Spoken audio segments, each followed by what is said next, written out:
Hello, I'm Civil Rights Attorney Carol Powell-Lexing, and welcome to the Carol Powell-Lexing Show. It is a show that allows you to connect to pertinent issues affecting yourself, the community, and the country. And today we will be in tune with a topic that's kind of slowly or subtly moving through the country. And I guess our question for the day is we're going to be talking about policing the police. But before I get started, I normally like to give a little affirmation. And our affirmation for the day is thoughts for the day, never give up. We might need a good coffee, a good cry, or a day in bed. But one thing we do know, we always come back stronger because the Word of God says we can do all things through Christ Jesus, which strengthens us. Just remember, no matter how bad it looks, it's not as bad as it looks. And no matter what we're going through, we always can come through it and we come back stronger. And today, as we go forth with our topic, policing the police, the proverbial question is it legal for a citizen to record a police encounter? And today we have a very special guest with us to help facilitate that discussion, is Mr. or Civil Rights Attorney Keegan Stephan from Beldock, Levine, and Hoffman law firms. We're glad to have you here with us today, Mr. Stephan. Why don't you just tell us a little something about yourself? Sure. Thanks, Carol. It's nice to be here. I'm a civil rights attorney at Beldock, Levine, Hoffman. I specialize in and effectively only handle cases of police misconduct and prisoners' rights. And I have a few cases on my docket at the moment about people who were arrested while exercising their First Amendment right to film the police. Okay, well, just before we actually, I guess, engage in a conversation, is it legal for a citizen or for us to record a police encounter? Yes, on its face, it is absolutely legal to film the police. Every single Federal Circuit Court of Appeals to hear that issue has held that it is legal. There's a First Amendment right to take photographs and video of anything that is in public view. And there's also obviously a right to document government affairs. Let me ask you, what's the difference between taking a video and live streaming? Is it legal to live stream? Yes. A live stream is just a way of broadcasting your video live, so simultaneously putting it on the internet. And that is, doing the same thing that you would be doing recording a video. There's a slight nuance when you're also recording audio, but, effectively every video is audio. So I think it's the same question to record or to live stream, and live streaming is generally a wise decision because in a lot of these cases, including one of my cases, people will be recording the police and then the police will make a retaliatory arrest and then delete the video or never give the person the phone back. And so the product of of them exercising their First Amendment rights gets taken away from them. Let me ask you, if the police are seizing the average citizen, and we won't even use the word average, but if the police is seizing a citizen's cell phone or whatever recording devices that they're using, wouldn't this be considered destroying evidence or an obstruction of justice? Yeah, there are certainly many issues involved with people having their phones seized and kept or having the video destroyed. Frequently the phone is taken in the context of a retaliatory arrest. In New York City, there were over 2,000 arrests in the last 2 years, more than 4 a day of citizens trying to film or filming the NYPD.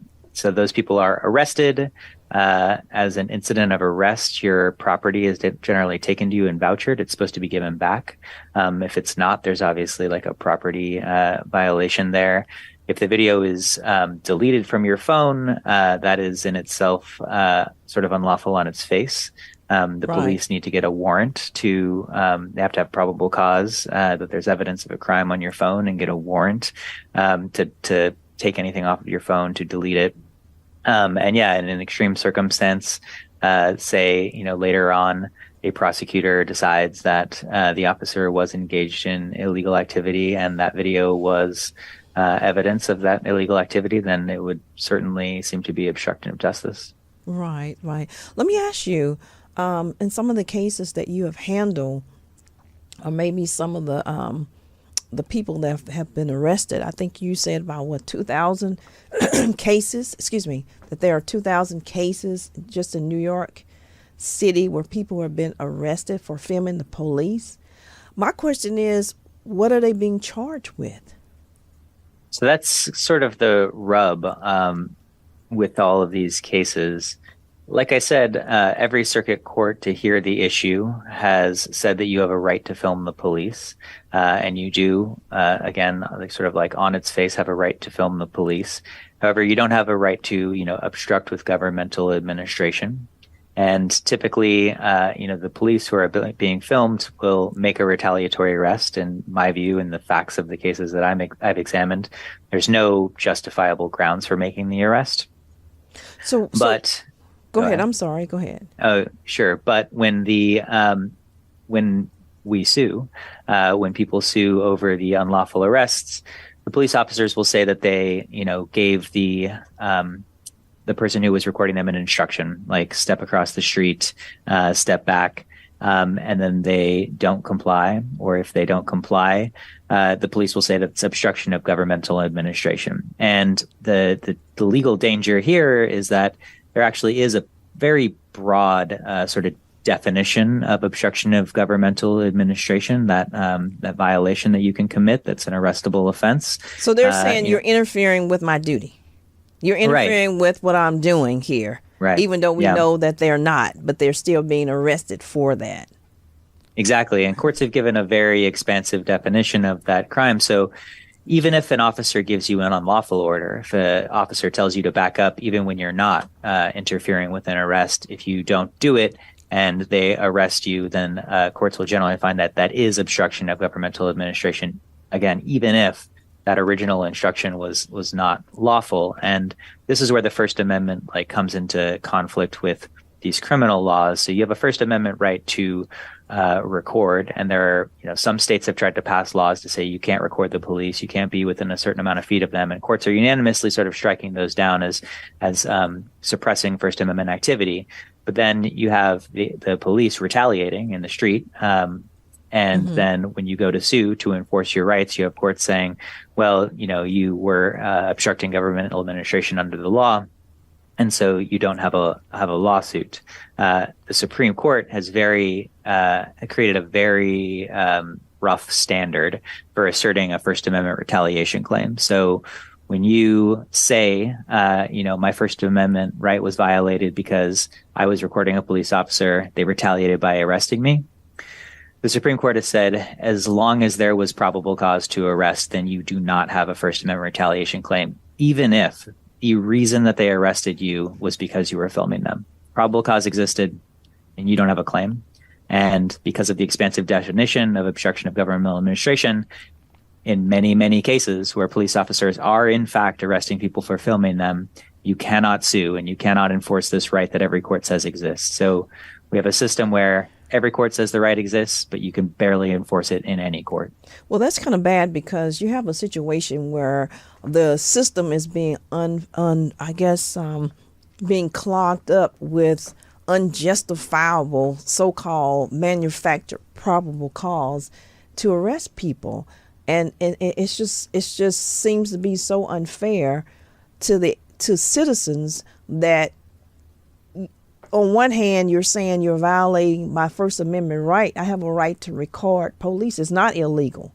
It's a constitutional right for me to express myself, and it's a constitutional right with my freedom of speech to record police encounters. And then on the other hand, You're telling me about all these cases that the system has arrested people, clogging up the system, which is a waste of taxpayers' dollars, because police officers do not want to be held accountable or transparent. Because if the goal is transparency and accountability in allowing citizens to record police, because I mean, we've seen a lot of landmark cases or historical cases going back to Rodney King back in 1991, when we saw police using excessive force and beating him. And we've seen what the Philando Castile situation, where his girlfriend Diamond Reynolds, where she recorded it. Otherwise, we wouldn't have known that Mr. Castile was actually following orders and doing the right thing. The Oscar Grant situation, and then the most recent one that the world got a chance to see is dealing with the George Floyd case. So yeah, you're telling me that the court systems is clogging themselves up because police officers are taking away citizens' phones and cameras, trying to prevent us from seeing what the whole purpose of filming them is about, and that is for accountability and transparency. And in essence, police officers are violating our First Amendment rights, and the system is allowing that, because if they're allowing citizens' phones or whatever recording devices to be taken away from them, then that's still, I mean, you just got, it's kind of like a vicious cycle going on that's definitely unfair. And it becomes unfair to us, the citizens, as it relates to us trying to hold police officers accountable for using excessive force or for whatever bad behavior that they are demonstrating. And it just seems to be, it seems to be kind of terrible for the system to clog themselves up for cases arresting people, unjustly arresting people on this so-called manufactured probable cause notion that you are obstructing what I'm doing, when in fact people are just trying to film.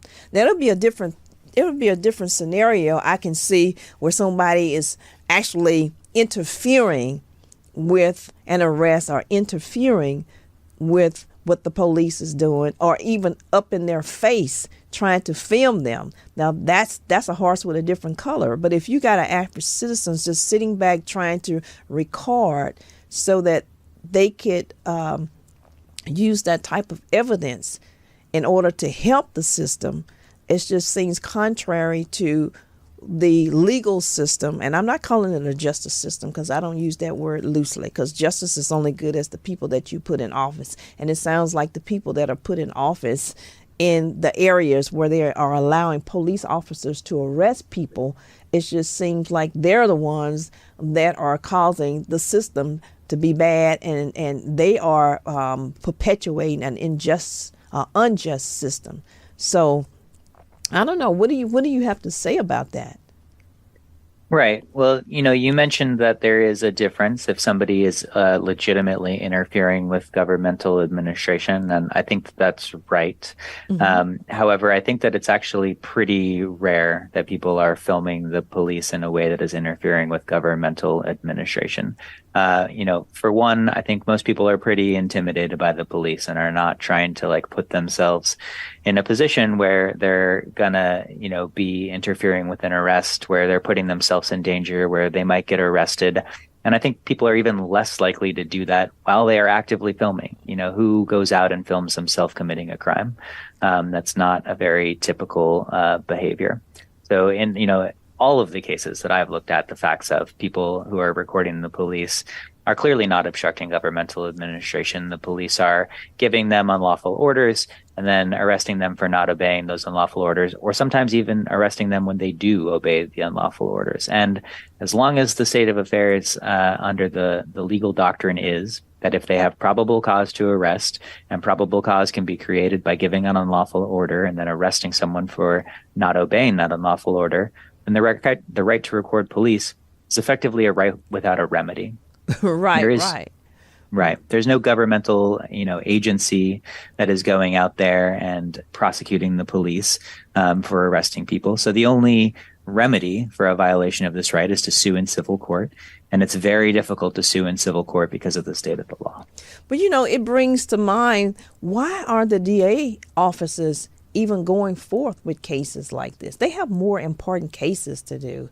We have murders. We have all types of felonies and other cases. Why clog the system up with such trivial type of cases where you are going out or unjustly arresting people for video and police misconduct or police conduct or encounters? Yeah. I mean, the charges are frequently dropped. It is, which is just further evidence that these are unlawful arrests on their face. People are filming, they're being arrested in retaliation. The video is coming to light. The prosecutors are seeing it and, looking at it, saying, this person clearly wasn't obstructing governmental administration. This is a problem. They're dismissing the case.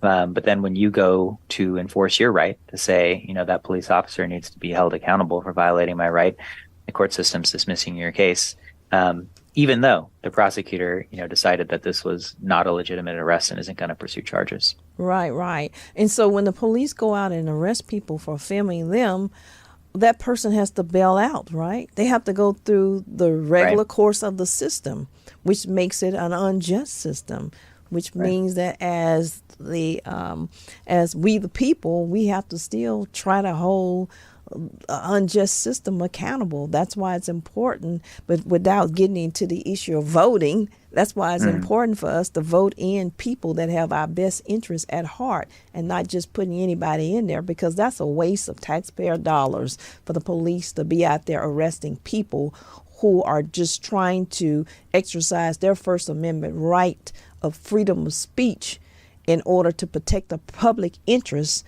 in order to hold the police officers accountable for their actions. It just seems it's like a vicious cycle, just counterproductive. And it seems like when citizens take one step forward, here you go, having some type of laws that's trying to move them back. And it just seems like, what type of legal system do we have here in this country when we allow such things to take place? But tell me, how has video or recording police officers, has that helped out in the court of law? Has it influenced the way cases are being tried? Yeah, absolutely. Citizen video of police encounters have been absolutely critical to exposing police brutality. And I think exposing white people to what people of color have been suffering at the hands of police long before so many citizens had cell phones in their hands. It's been an absolute game changer. And it's critical that these videos come from citizens and not from police body cameras or even surveillance cameras that are owned by private establishments, because body cameras are in the control of the police. There are not good uniform laws around public access to body camera footage. In fact, it's extraordinarily difficult to get from police departments. Right. And even privately owned cameras, security cameras for private businesses, that video footage tends to end up in the hands of the state too. The police are going to conduct an investigation and be able to obtain that video, and then it's in their control and they need to share it with you. But citizens, if they can avoid getting arrested while filming the police, if they can live stream it while they're filming the police, that's the public's evidence. It's the public's video that people can see and start to use to win, struggles in the court of public opinion, and also force prosecutors to prosecute police officers, and exonerate people who weren't committing any crime, but were arrested, assaulted, or even killed. Right. So you would say that it has had a great influence on holding police misconduct or holding them accountable for their actions. Absolutely. All right. Okay. Tell us something about the without revealing too much that's not already, but can you just reveal what has been made public record regarding some of the cases that you have handled where people have been arrested for filming the police? Sure. I have two cases that our complaints have been filed recently in the last couple of months. One was a cop watcher in the Bronx. He is trained to record police interactions, much like the Black Panthers in the 70s. Their cop watchers today are out there sort of protecting their communities, recording what police are doing in their neighborhoods. They're trained to do it by not breaking the law, doing it safely and strategically. One of my clients was doing just that in the Bronx. So police rolled into his housing development and were questioning people. He was just trying to record what was going on. The police immediately diverted their attention from, whatever they were allegedly investigating, or whatever harassment might have been going on, to targeting the people who were filming them and trying to document the police involvement in the neighborhood. And they, physically assaulted and arrested my client. That's one case of someone who absolutely knew their rights and was not violating the law, not obstructing governmental administration, and then was violently arrested by the police, a person of color. And then another one of my clients is, in fact, an attorney, a legal aid, a public defender attorney here in New York City. And she saw NYPD officers conducting an illegal stop and frisk, started filming the police. The police told her to step across the street. She is a lawyer. She knows her rights. She obeyed that instruction. So, may or may not have been a legal directive from the police officers. In my view, it was not. But my client followed it because she knows the law, and she knew that, if she didn't obey that unlawful order, she could be arrestable. But she crossed the street and the police followed her and arrested her anyway, even though she obeyed the law. This is a lawyer who, knows her rights. And then after she was arrested, the police confiscated her phone and never returned it. So the video of that sort of patently unlawful arrest has disappeared. Also notable, I think, that, my client, who is a person of color in the Bronx, got much more violently physically assaulted during his arrest than a white attorney in Brooklyn. Right. But when her phone got confiscated, is she in the process of implementing a civil suit regarding destruction of property and obstruction of justice? Yeah, we have, both of those are civil suits that we filed. And in the second one that I described, part of the damages is certainly suing over the destruction of the phone. You mentioned earlier that there are serious damages involved in these cases. Just a brief, false arrest can be extraordinarily devastating to people. At minimum, you're going to be processed overnight. You're not going to be able to make it to work the next day. When you tell your employer, I didn't make it to work because I got arrested, you might get fired.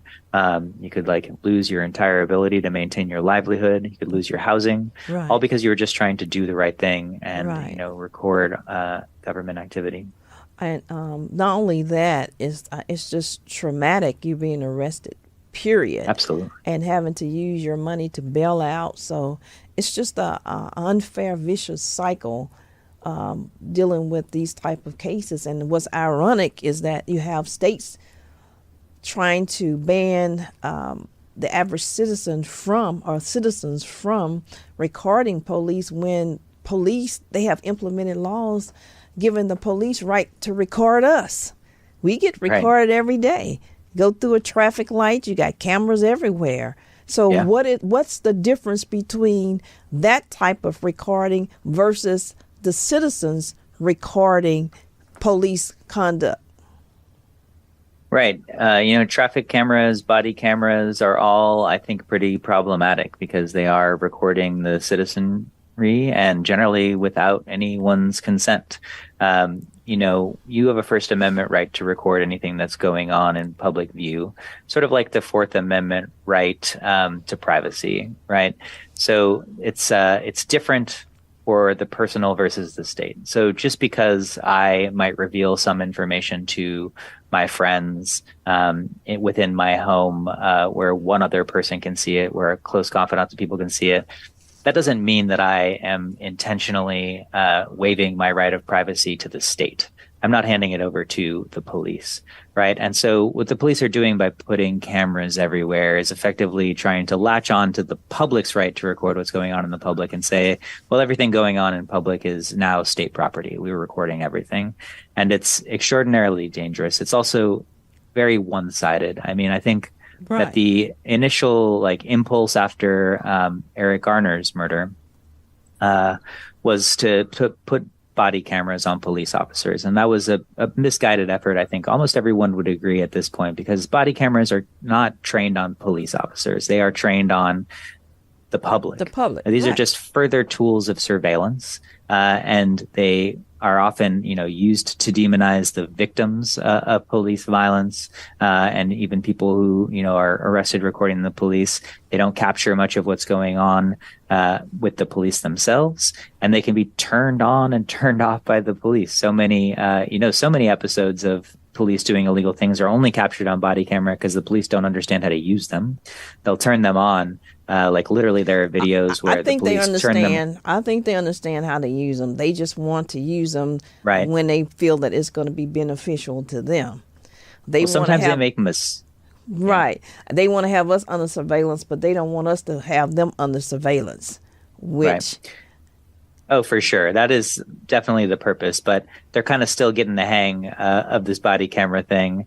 There are a few videos I've seen where, the police will turn on their body camera after they've planted drugs. But then, the body camera, when you press play, it picks up a prior 1 minute of video without audio before you're pressing play. And that 1 minute has actually captured them planting drugs.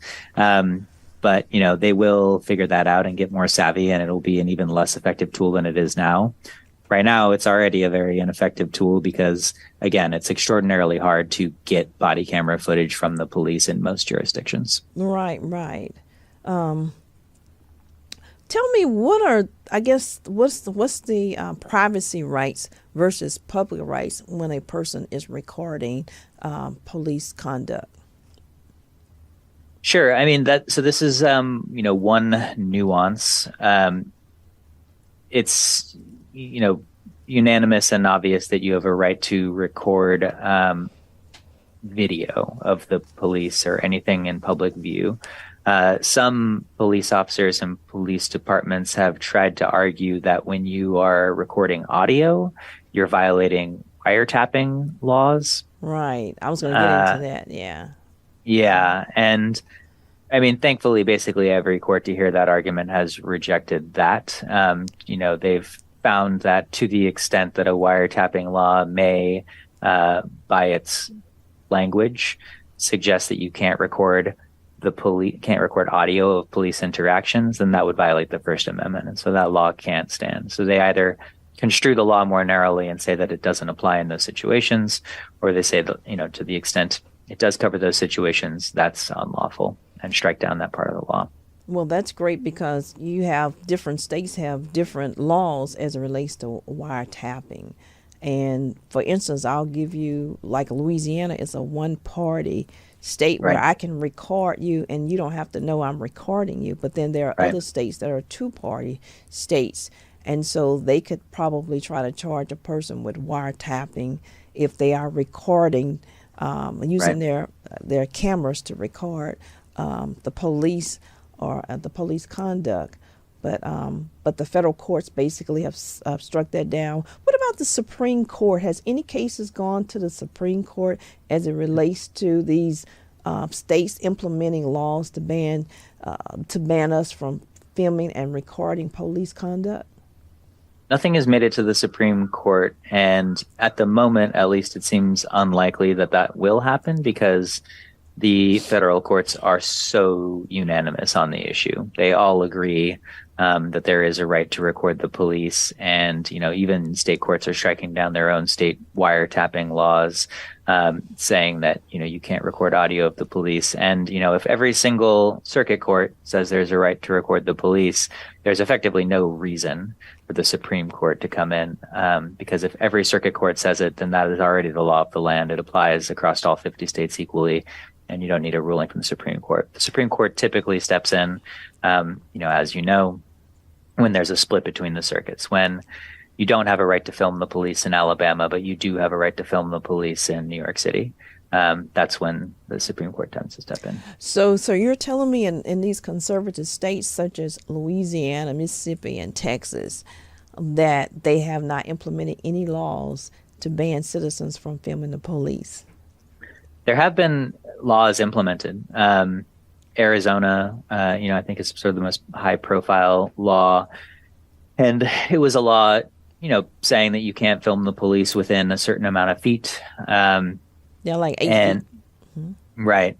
And, a court correctly said, no, that's a First Amendment violation. You can't just add a hard and fast rule like that. Like sometimes that might be arrestable if you're interfering with the government. Sometimes that might not be. Sometimes you might be interfering from 20 feet away. Sometimes you might not be from 2 feet away. So it's both over and under inclusive, and that just can't stand under the First Amendment. Right. It would be impossible for a person to go out there when they're seeing what's going on with the police to take a measuring tape out there and try to measure how far they are from the police when they're trying to just, film Right. them, trying to protect their rights as well as rights of the other citizens. Right. I think it's wholly arbitrary and was passed entirely with the intent of chilling the First Amendment right to film the police. Right, right.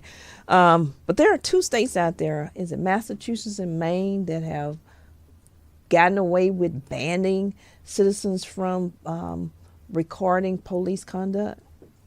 They may have passed laws. To my knowledge, there is no enforceable law at the moment in any state. To the extent states have passed it, they have been challenged and struck down, and so they're no longer that's a great enforceable. thing. At least Right. something is going on in our favor.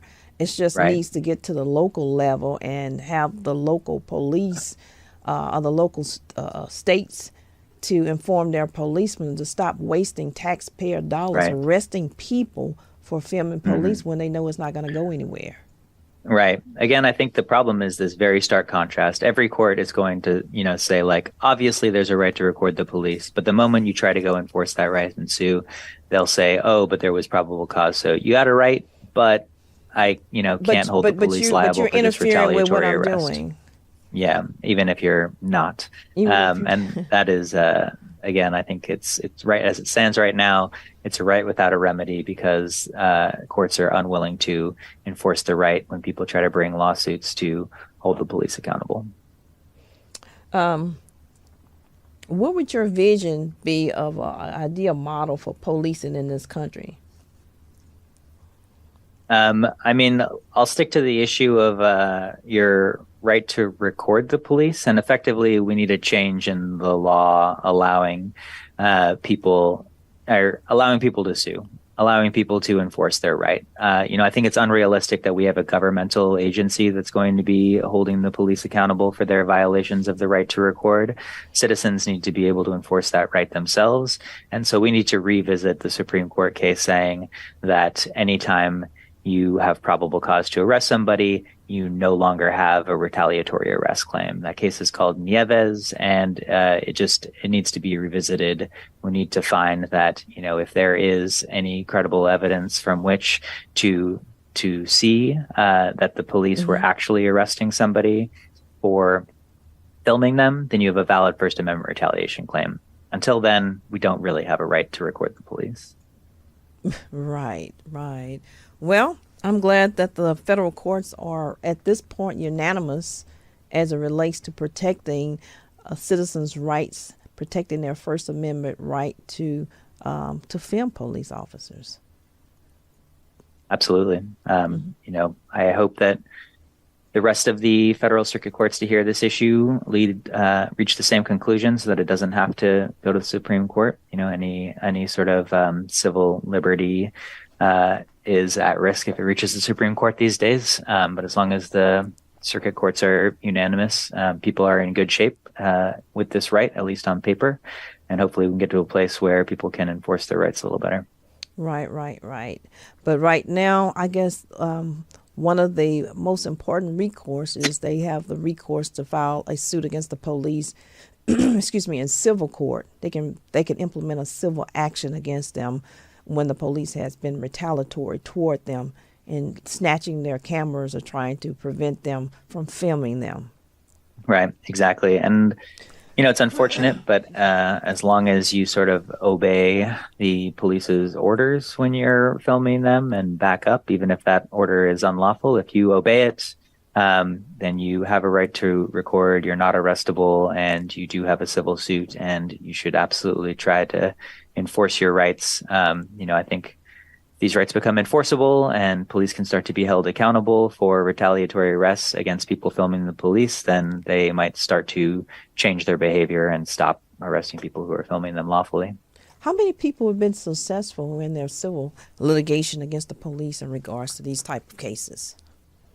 I don't have numbers on that, but I do think, municipalities are probably settling them when they review the video Of and course. find that the police gave an unlawful order, or especially if they gave an order and the people who were filming them obeyed that order. So there's probably a lot of cases we'll just never hear about.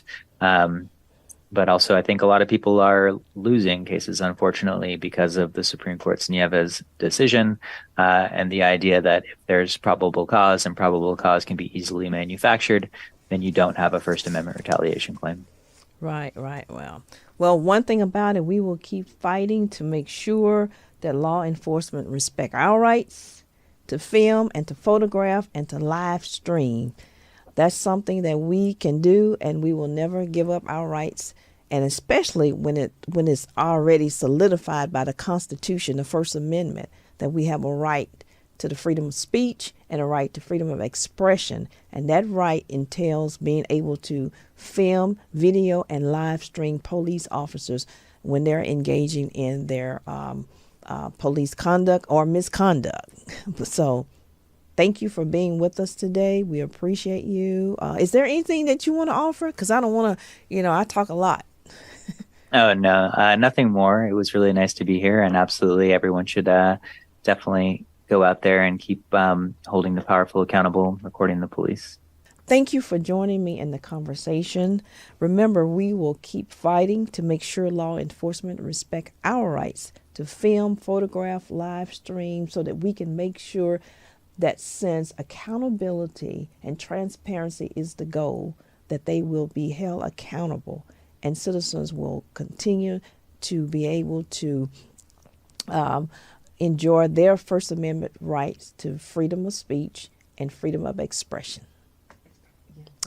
Thank you for joining us, and see you next time.